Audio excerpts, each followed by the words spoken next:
6 months ago. Holy sh**, that's rough. Welcome everybody to BlizzCon. We know that you all want to hear more about Overwatch 2.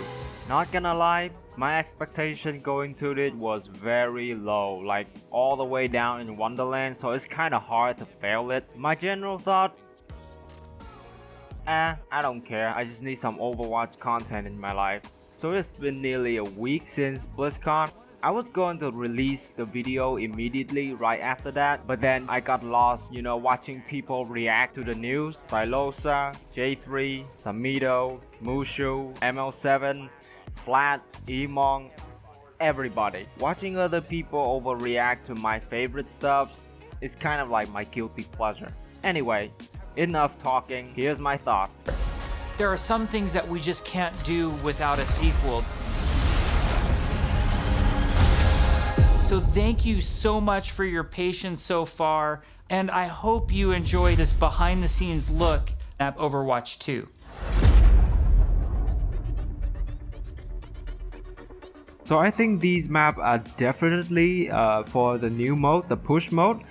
You can see the robot right there, and I don't have a complaint about location. It's Rome and New York.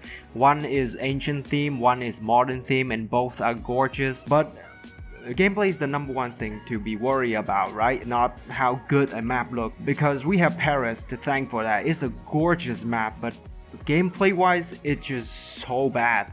One thing I would say though that I enjoy these hologram things is a reference to Viscar technology. So if you guys have read the Symmetra and Zenyatta story, you'd know that Symmetra used her ability to weave hard light to restore old statue, right? Statue and antiques that got destroyed, and of course you cannot build on top of the old statue, right? Because they are antique, they have historical value. So this is a very creative and very aesthetically pleasing way to help people visualize how these antique, these statue, old buildings used to look like in the past without, distorting their historical value. I'm not going to go into much detail about PvP maps because again, it's Overwatch. Map in Overwatch has always been aesthetically very pleasing. It feels like something you haven't seen in other games before because it's uniquely Overwatch. One thing that I think is really interesting about PvP in Overwatch 2 is some of the philosophical changes we're making to the approach. They only give us role passive and some changes in their philosophy about tank. That being said, I really love their new philosophy for tank. I do enjoy it. Why? Well, here's the fact. The most fun we ever have in Overwatch is when we eliminate people, right? That's the reason why DPS player, doesn't matter how bad the kill time is, they still go for DPS. That's just a sad fact. Tanks and support doesn't have that kind of appeal. On top of that, we have this concept of anchor tank and off tank. So if you want to play tank and if you want to do a lot of damage, the best options for you is the off tank. Zarya and Roadhog to be specific. They do a lot of damage. They can steal gold and silver damage from the DPS all day, every day. Reinhardt, however, he needs his teammate. He needs the right circumstances, the right environment. He needs Zarya to be with him. He needs Lucio to speed him in order to have that kind of, impact. I don't think it's gonna make him broken. Giving him speed and allow him to get into the fight faster, that would be really broken. But the changes that we're trying right now are to try to embrace more of that instinct that players have when they want to play a big burly character that looks aggressive and feels like it should be aggressive.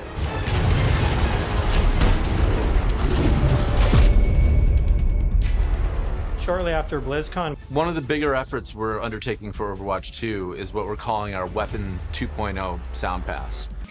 Okay, you guys saw the opening, right? And I'm pretty sure all of us are very surprised when that happened. I didn't expect that.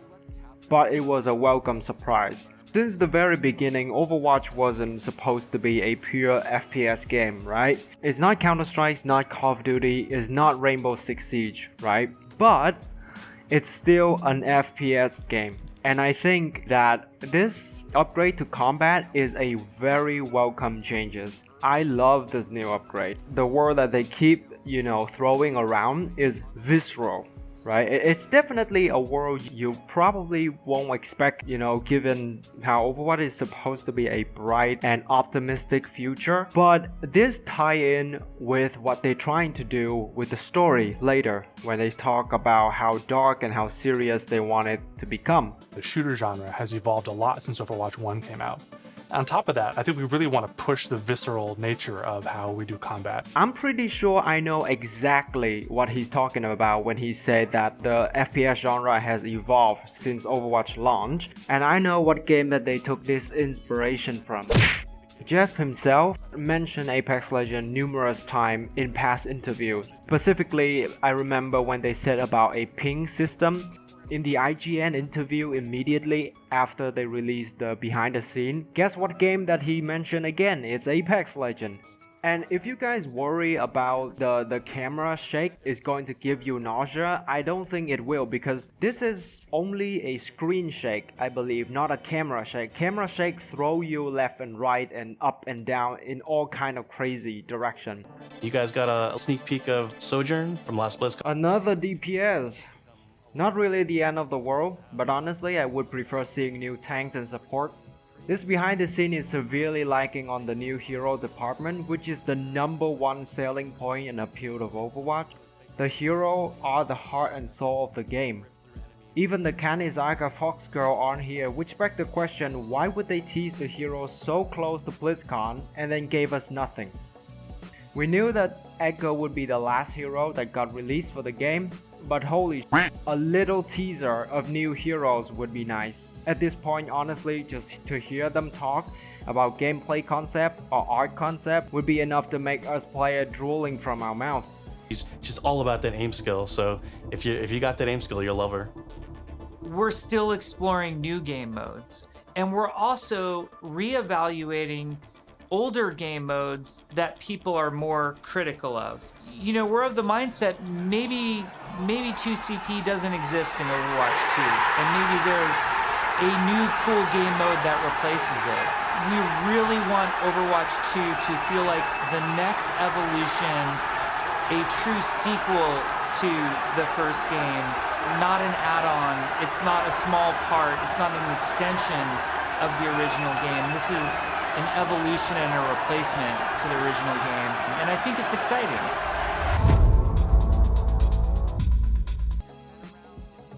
I can't believe someone finally speak the truth about the Overwatch community in general. Overwatch had a huge casual fan base that really just don't care about the rank mode at all. I personally only play competitive mode, like I'm all about that competition. And I have friends that they don't want to do that at all. So I'm really looking forward to a game that I can play hours and hours with my friends who aren't in competitive, and it's also something that I'm interested in. And for a long time, we have been losing a lot of these players simply because of the lack of new content, specifically the seasonal PvE events. Competitive is where the core fanbase are, but we are not the majority audience. The goal is to make as many as possible, hundreds of hero missions. Map and mode and unit alone won't be enough for replayability, even when you make hundreds of them. What really going to solve this problem is a smarter AI that can react to the player choice, like trying to swarm the player if they are using long-range hero instead of slowly walking up to them. And we're also adding new spaces onto some of these maps. I really love the fact that Blizzard is going to add new spaces to old map in addition to making new map. This one small detail helped to reinforce my hope for their effort on Overwatch 2 more than any other details. It's a proof that they really think everything through on how to improve player experience, not just adding in new stuff. And the payload may decide to take this new route instead of going the usual route. That was really, really cool. It was like this eye-opening special moment. The weather system is the second surprise reveal after the gun sound rework. We did get to see the Sandstorm demo on Anubis before, but at that time no one really expected to see Blizzard going further with this kind of system. However, now that they have decided to take advantage of it, I can't get over how good it actually looked and how many varieties of atmosphere they intend to put into a single map. I hope these weather effects can contribute more to the gameplay rather than just disable the player vision. Have Snowstorm doing freeze damage and Sandstorm causing movement impair is some of the cool effects I can think of that they should really apply to the game mode. It's a much more cinematic experience for the player. Before you start a mission, you look at a map. It's nighttime in Necropolis, or there's a sandstorm in Necropolis. Players can make some comp choices based on knowing this information.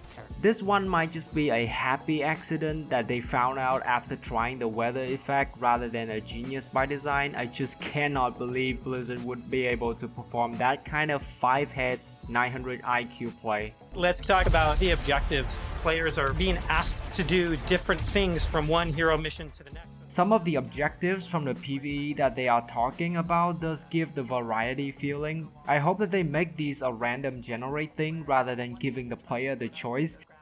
Some mode would definitely have more players and have shorter queue time in general. You want to play a certain game mode, but then that game mode is just not popular enough. Players will be able to jump in night after night, play different hero missions, and then work through the progression system, leveling up their heroes.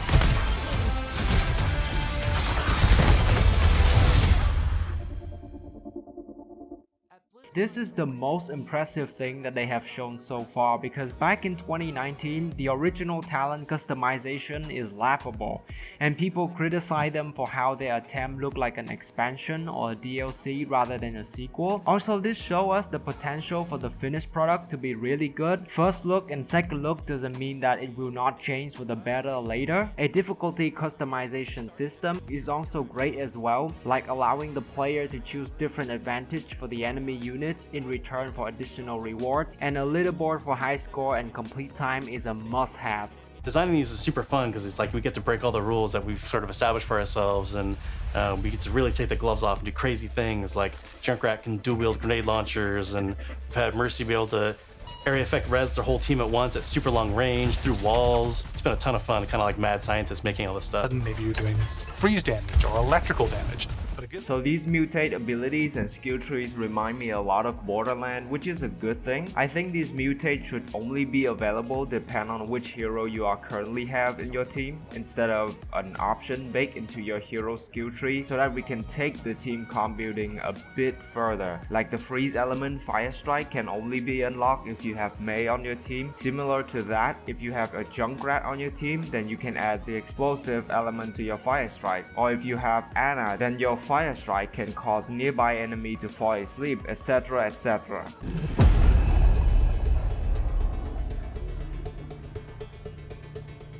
One of them, as a development team, that we felt was that the combat was just not engaging enough.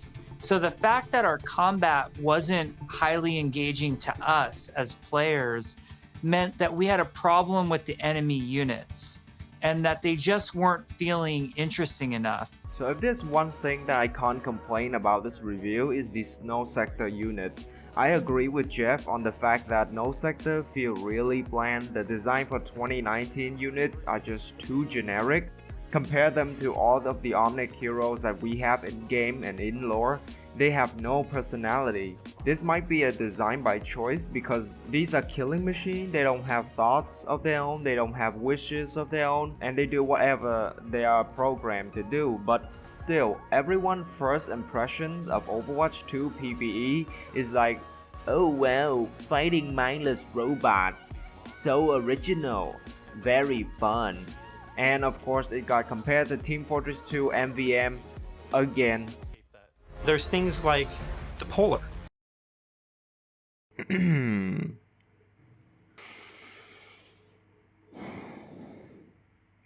I think I'm about to simp. So someone at Blizzard was kind of in the middle of watching a certain gameplay review of a certain Resident Evil game, And then he was like, huh, we can do that. You guys know what I'm talking about. In a lot of the stuff we've showed so far, you're fighting null sector. These are evil killing machines intent on marching you down.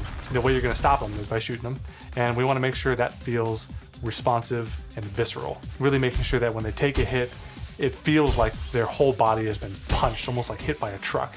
That's what really sells this fantasy that you're playing these superheroes. The chain hit system is cool, but I don't agree with the idea of making these bots flying across the other side of the room by just shooting at them. Varieties alone is not enough. How good a gameplay is also depending on how much of a threat the AI is giving you. Making them flying across the room just by shooting at them can undermine how powerful and threatening they are, and it can break your immersion of power. I can understand that with some weapon like grenade launcher or rocket launcher or maybe shotgun, but definitely not some weapon like assault rifle or tracer pistol, Sombra SMG or soldier assault rifle. How badass can you be if the threat aren't really bad at all, right? So far in this behind the scene, they mostly show us no sector, but I do hope we get to fight more faction than just the Omnics. We can count on talent for that as well, but my wish are for faction like the Jungers or the Los Muertos gang, or perhaps, dare I say, the Shimada clan or the Hogoromo clan or the Deadlock gang.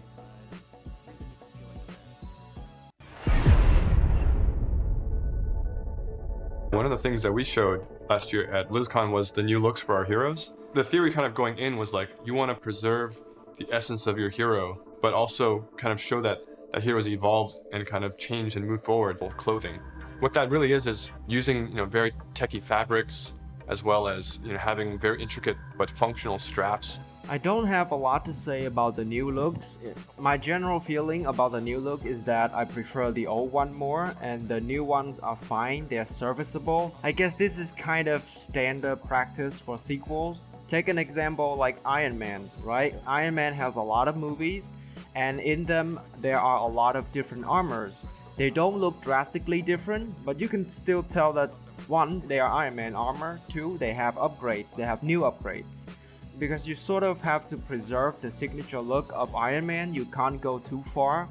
Things like his faceplate are iconic, you don't want to change that. Or a more simple example is comparing new smartphones look to older one. It's okay, you can laugh, but that is exactly how I feel about this new look things. The word I want to use is premium. The new smartphone, they look sleeker, they look more premium, more more futuristic material like glass, like metals, etc. Compared to older phones, they are plastic. The screen look ugly. There's too many buttons in them. That kind of thing. At the same time, there are a negative effect for this kind of upgrade to the look. It makes the characters look too similar to each other. They look uniform, less personality, and more like factory product. But that is fine. Blizzard already confirmed that the old look will carry over. We have the option to use the new one or don't use them at all. Everything from the new weather effect to the new engine that has better facial rig and the improvement to cloth tech is a solid proof that this time the team is gonna push their effort into the story, because unlike multiplayer focused game, single player story focused game require better graphic in general. We've been working a lot with our Domino engine and making our cloth look better. Now that we have this cloth tech, we're going to be able to make some really cool, unique silhouettes that will help them stand out from other heroes.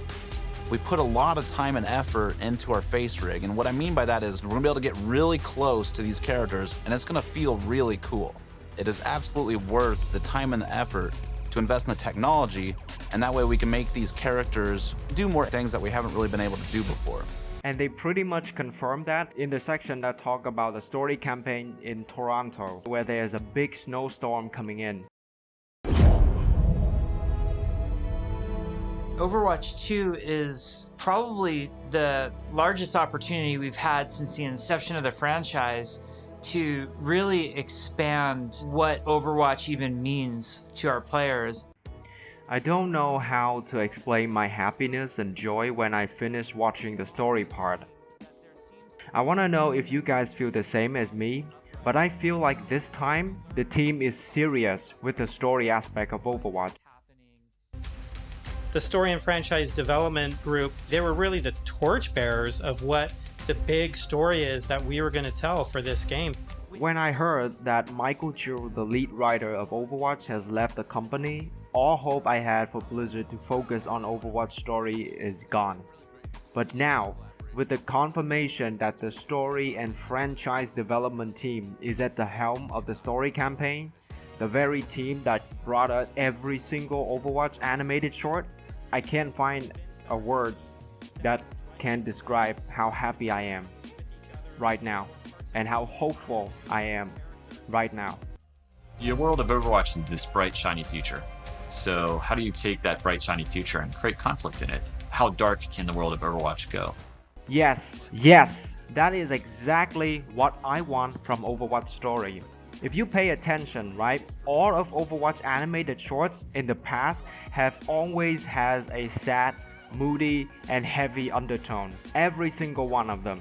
Even though that the model of the game is fighting for a brighter and better futures, I just fucking love it when they confirm their vision for the story to be heavier and not brighter. The story between Dr. Winston and Winston, or dragons between Genji and Hanzo, or heroes between Alejandra and Sojourn, or Mei, the story about her team on Antarctica, or Reinhardt and Broderick.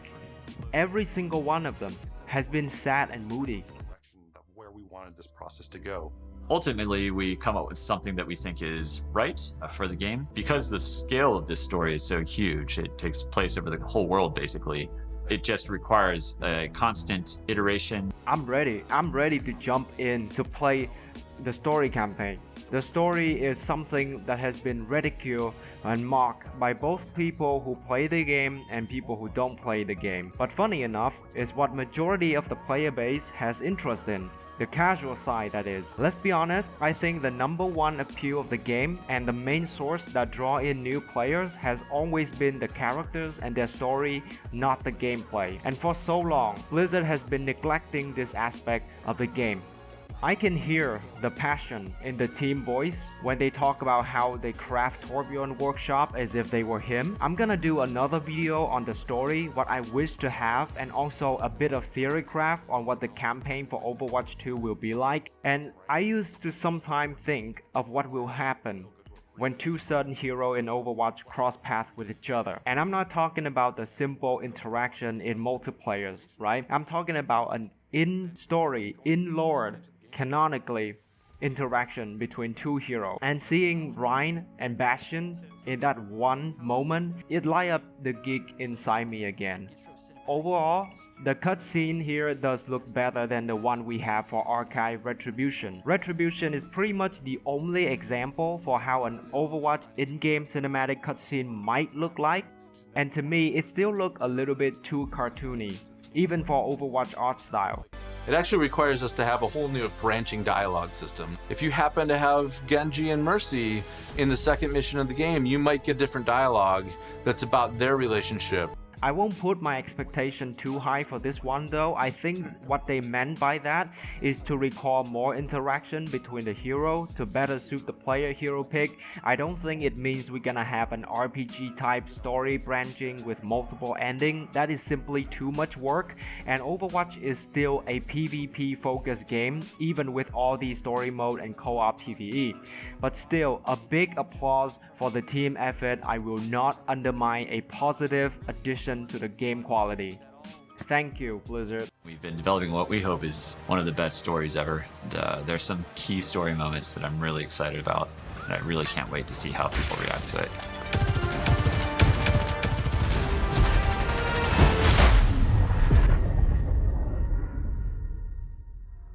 We've been talking about the game, about this universe. I know you all love it so much. Right now, we can sit down and have a night of Overwatch 2 and have it be a really fun experience. And I think we need some more time till we can say it's perfectly polished in the way that we want it. We've made such incredible strides since we first announced this and showed it to the community at BlizzCon in 2019. The thing that I'm most excited about is that moment when we hand the game over to the players. We want to create something that really moves people, really touches people. That's why we do it. We create the game because we want it to become part of your life and for you to experience it. For Overwatch 2, we're upping the bar. It's kind of 5 games in one. It's a huge undertaking. The new tech and the new aesthetics for the new looks bring you closer to the characters that you love, and we're just getting started. The fidelity of the gameplay experience is much richer. We are making cinematics that push the boundary of what we can do to tell stories. We want this dynamic world. We want things to feel alive. I'm really looking forward to being able to expand the world of Overwatch for our players. We're really trying to tell this epic story. In order to make a game great, it takes time, energy, collaboration. We have just an incredibly professional team of designers and artists and engineers. We just love bringing this world to you guys. So many cool characters. It's just a blast working on it. Our goal is for Overwatch 2 to be the worthy successor to the first game, to be the next evolution, and to be a true sequel. We have big plans. So thank you for sticking with us. We're gonna cross the finish line, and I know it's gonna be awesome. I hope people just end up loving playing it over and over. That's what we want to try and capture. I'm jumping in, I'm playing. Let's go be heroes.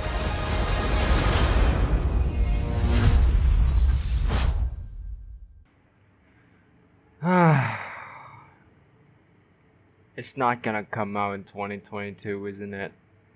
Well, back to this dead as fuck corpse of a game. Let's go!